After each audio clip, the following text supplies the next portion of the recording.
Elo Malawi wadzuka bwanji lesi tadzuka bwino kwambiri langa ndi chenjezo kwambiri chifukwa cha mmene mashinari ya MCP imene amapangira makamaka mashinari ya MCP amalawi timafuna tikumbuseni zifukwa zosiyana-siyana zimene MCP yakhala ikupanga pa nthawi imene idapasidwa mpando kuti ilamulireko Malawi muno. Amalawi ambiri akumana ndi mavuto osiyana-siyana kuonjezera kuchitidwa nkhanza pa mabizinesi yawo oti mabizinesi ndi ang'ono-ang'ono osakhalanso kuti mabizinesi oti dziko lingamanjenjemere ndi anthu ake kuti akupanga kuti mabizinesi kuti azizimira pawokha ndi moyo wawo, koma iwowo MCP inkayima m'misewu nkumalanda mabizinesi amene ajawo kunyamula mtedza kuti iwe upite nawo kukaronga umalandidwa mtedza wonse kupatsidwa ndithu anthu ena kuti audye ndithu mtedza umene uja munthu kulira mpaka namumvesa chisoni osambwedzera MCP imeneyoyo. Kuonjezera pamenepo MCP imakhala ndi nthawi tomato weniweni adzimayi amalandidwa ena alowa m'manda BP itashuta osabwezeredwa. Ulamuliro wanji umenewo? Ndiyeno inu anthu anzathu akumpoto, anzathu amene inu mumachoka kumpoto, anzathu amene mumachoka kuchitipa, mmapanga mabizinesi anu koda kwanu ndi kulilongwe, dzina mmaoda ku Blantyre, mmadusa nawo mudzi kupita nawo mashopu anu, musaiwale nkhanza zimene zijazo.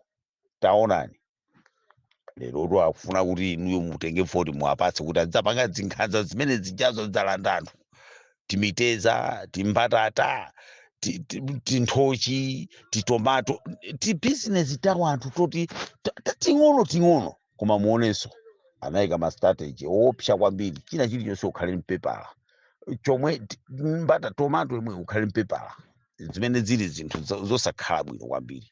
Anzathu amene mapanga mabizinesi ngati ziujenizi zanadyanji munsewumu koma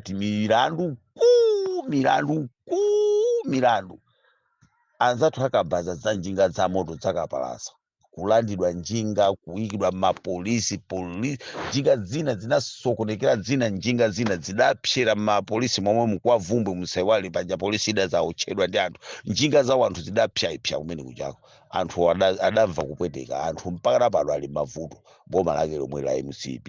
Pena pake Amalawi ndifuna ndizikumbusani bwinobwino kuti kachirombo kamene kotchedwa ka MCP takatayeni mu mtima mwanumo ndi kachirombo koyipa kwambiri kamene sakafuna za mtendere ndi anthu a mdzikomo.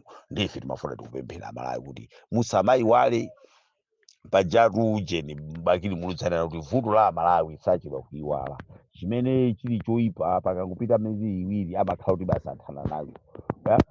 Muoneso kuti nkhanza zimene zachitidwa anthu mdziko muno chifukwa chakuti chongotchula kuti chakwera kungotchula kuti chakwera basi iwe wapalamula mpaka na anthu amakukupanga chiwembu china chilichonse. Zimenezonso ndi zinthu zoyipa kwambiri ndi Amalawi mukudziwa kuti zimenezo kuti ndi bwino kukhala ndi ulamuliro ngati umene nkumawika pa mpando mukhoza kuona kuti zimenezo zawipa kwambiri. Bafuna tikuuze na anzathu akunzuzu zimene mwakhala mukukumana nazo musamayiwale ndi boma limene la MCP. Boma la MCP lakhala likuchita zinthu zoyipa kwambiri kwa anthu okhala mdziko mwake.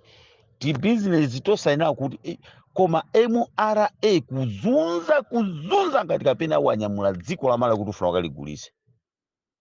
Ndiye mukhoza kuona Amalawi ndi mwayi wanu umene woti inu mugwira ntchito kuchosa nyansi zimene zizo kuyikaso anthu ena pampando kuti azaphunzire kanthu kuti ankachita zinthu zolakwika kwa anthu oti sali pa ntchito sangapeze mwayi wa ntchito. Anthu oti sazapeza mwayi wa ntchito akuziyimira pawokha koma kuwapangira timalamulo topweteka kuti azilepheranso kuzithandiza pawokha anawo asapite kutsukulu. Nkhanza za mtundu wanji zimene zizo amalamu mukhoza kuona kuti MCP chikondi ndi dziko lawo, chikondi ndi anthu amudziko, kutukuka kwa anthu amudziko iwo amadana nawo. Ndi anthu ambiri panopa muone akuzunzika koopsa.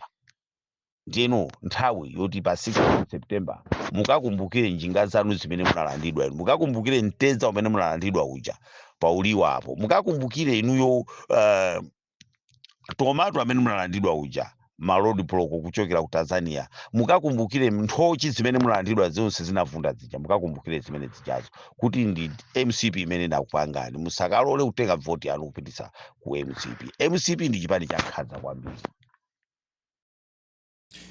Kulankhulatu kumeneko kwa mkulu wina kulangiza kuti chonde tikamakavota pa 16 Septemba pano tikakumbukire nkhanza zomwe chipani cha Malawi Congress Party MCP chatipanga mu zaka 5 chimene chakhala chili pa mpando wa utsogoleri kuno kwathu ku Malawi. Nde musanachoka Malawi pachizolowezi timati mungotiuza maganizo anu in the comment section below pompano pa Nyasa Voice Box.